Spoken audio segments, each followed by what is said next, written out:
아, 안녕하십니까.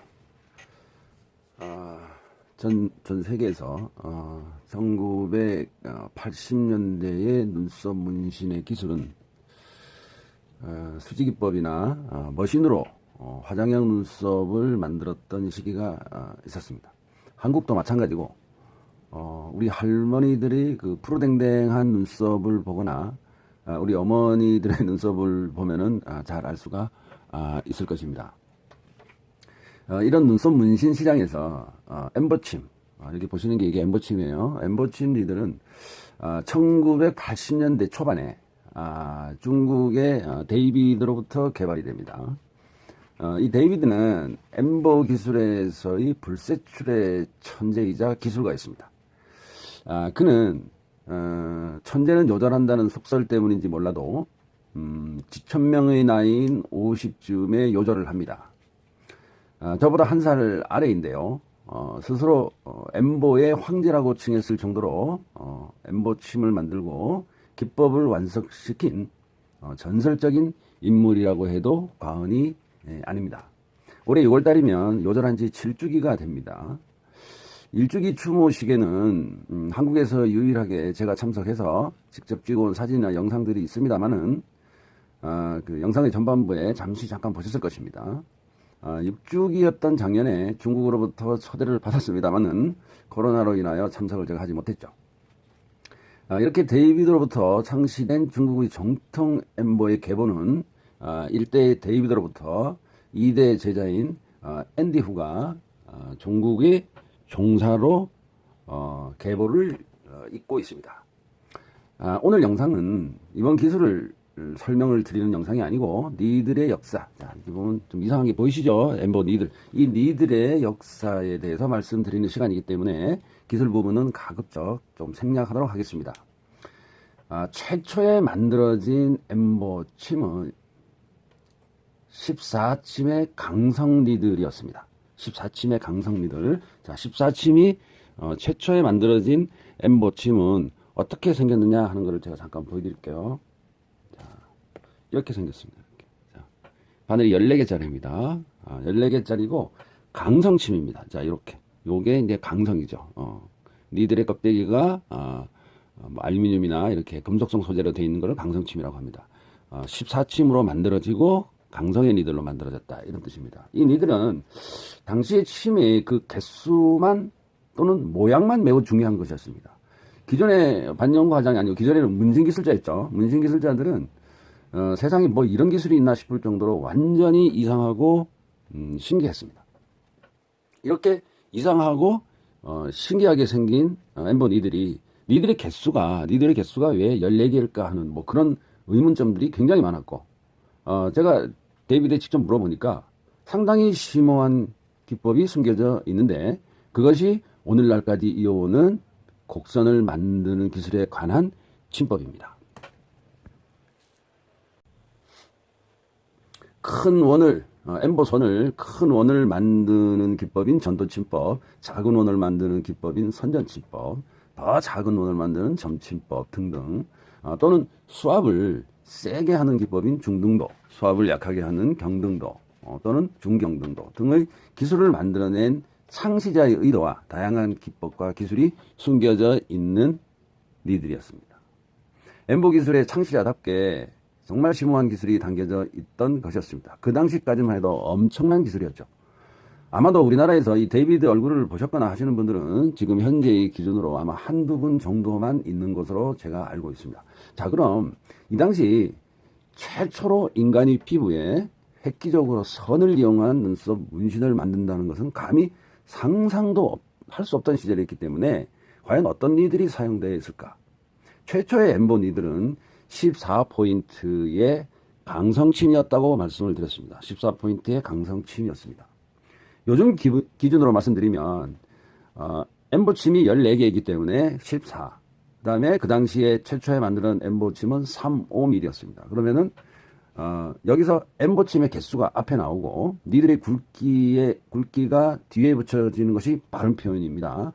그 이유는 최초 니들의 두께보다는 니들의 개수에 의한 침법을 구사했기 때문에 그렇습니다. 그러면 결국은 최초의 니들은 어떻게 불려져야 되느냐? 1, 4, 3, 5 이렇게 불려져야 됩니다.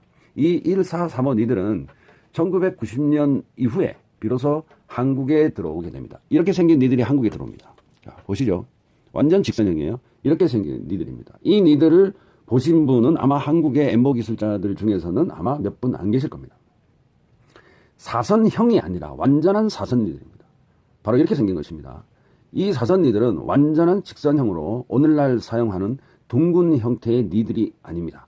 최초 한국에 들어올 때도 이 사선니들로 시술하는 침법이 한국에 들어오게 됩니다. 그게 바로 데이비드가 만든 뜯기 엠보였던 것입니다. 이 당시 뜯기 엠보 기술을 배우신 바로 한국의 분들이 바로 이분들을 1세대라고 하는 것입니다. 이때 배우신 분들은 진짜 고난의 기술을 배우던 시기였습니다. 제 기술도 기술이거니와 가르치는 저나 저에게 배우는 분들도 이걸 왜 배우나 할 정도로 엄청나게 어려운 기술이었습니다. 지금의 기술자분들은 이 기술을 사용하지 않습니다. 다만 리버스 엠버라는 기법으로 뜯기와 긋기를 혼합하여 만든 기술이 있긴 한데 또 지금의 시점에서 보면 죄송합니다. 그냥 긋기 기술보다 조금 더 어렵기 때문에 많은 분들이 잘 안 배우시려고 하고 있습니다.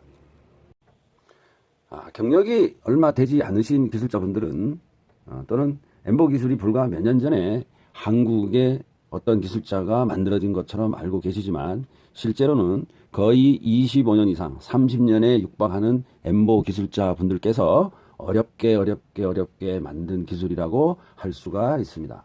자, 이렇게 세월이 지나서 뜯기 기술로 시절에 보니까 자, 이 엠보침으로 어떻게 했느냐.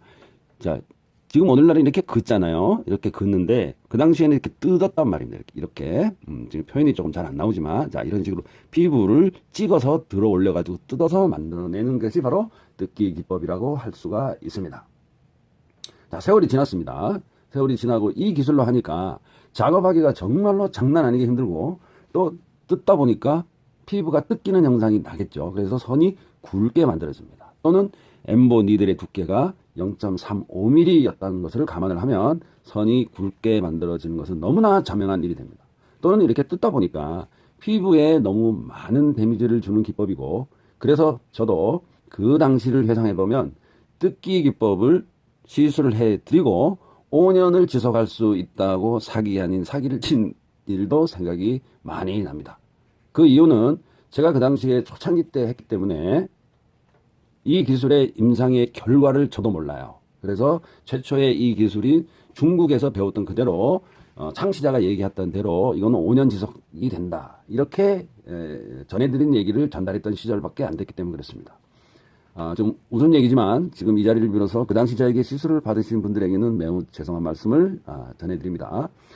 그래서 이런 이제 불편한 기법으로 많은 기술자들과 고객들이 불만이 있었기 때문에 당시 중국에서 엠보침의 굵기를 조금이라도 더 가늘게 할 수 있는 방법이 없을까? 피부에 데미지를 줄일 수 있는 방법이 없을까? 해서 만들어낸 기법이 오늘날의 엠보 긋기 기법이 되는 것입니다. 이때의 시기가 불과 15년 플러스 마이너스 정도 될 듯 싶네요. 자, 그러면은 완전 사선형 니들은 여기에서 이제는 역사의 뒤안길로 사라지게 됩니다. 자, 사라지겠습니다. 자, 그 당시에 긋기 기법으로 등장한 니들이 바로 이런 니들이 됩니다. 자, 사선이 아니고 완전 직선형이 아니고 곡선형으로 만들어져 있다는 것을 보실 수가 있습니다. 자, 긋기 기법의 최초로 사용했던 이 엠보침은 뜯기 기법보다 더 쉽게 작업이 될 수 있는 직선형이 아닌 둥근형으로 만들어지게 되는데 이것이 오늘날 여러분들이 가장 많이 사용하는 엠보 니들이 된다는 것입니다. 다시 세월이 몇 년 지나서 2000년대의 중반에 들어옵니다. 2000년대 중반, 2005년 이쯤 되겠죠. 이때 즈음에는 중국의 긋기 기술을 한국으로 바꾸어 놓은 기술이 있습니다. 그게 바로 3D 엠보 기법이 되는 것입니다. 제 자랑은 아니지만 제가 만든 기술입니다. 한국의 엠보 기술자분들이 너무나 힘들게 하기 때문에 너무나 힘들게 기술을 만들어내고 있기 때문에 좀 쉽게 만들어내는 기법을 만들자 해서 3D 엠보 기법을 만들어내는 것입니다. 입체 눈썹이 바로 이것이 되는 것입니다. 엠보 성기법이 3D 형상으로 잘 만들어지게 되면은 입체 눈썹으로 보인다는 의미가 되겠죠. 이때 사용되는 니들은 17침에 25mm, 그러니까 요즘 얘기들 하면 1725mm, 1722mm 또는 23mm 이런 니들이 사용되어졌습니다. 자, 바늘의 개수가 17개 또는 19개도 있을 수가 있겠죠. 17개, 19개 정도 되고, 그 다음에 니들의 두께는 25mm로 가늘어졌다가, 다시 23mm로 더 가늘어졌다가, 또 22mm로 가늘어졌다가, 하는 현상을 보였던 시기가 바로 2000년대의 초중반, 중반까지 되게 됩니다. 연도수로 얘기하면, 2005, 초반, 그 다음에 2005년, 2007년, 8년, 이 정도 시기가 되어진다는 얘기입니다. 오늘날 엠보 선기법은 한국에서만 사실 이 기술을 엠보 선기법이라고, 엠보 기법이라고 부르지만 중국에서는 엠보 기법이란 말을 잘 모릅니다. 제가 중국으로 6년 동안 전 중국을 시술을 다니면서 중국의 유명한 기술자들한테 야, 이 엠보 기술을 중국에서 뭐라고 부르냐? 하고 물어보면 걔들은 야, 위원장, 그게 무슨 기법 이름이 있어? 그냥 선기법이지. 중국말로 시엔이라고 하죠. 시엔 기법이지. 이렇게 얘기를 합니다. 그런데 그네들도 영업의 목적으로 다른 이름을 붙여가지고 지역마다 좀 부르는 게 조금은 차이가 좀 있습니다. 일단은 중국은 반영과장은 성기법 이렇게 부르죠. 메이모 이렇게 메이모 성기법 이런 식으로 부르는데 사실 엠보라는 말은 비단 눈썹에만 적용되는 이름이 사실 아닙니다. 한국에서 부르는 엠보가 사실은 맞는지는 잘 모르겠습니다만은 인쇄업을 하는 분들은 엠보 이러면은 그 말을 금방 이해를 합니다. 원래는 인쇄업에 사용되던 용어라고 저는 알고 있습니다만은 그게 맞는지 틀리는지는 잘 모르겠습니다.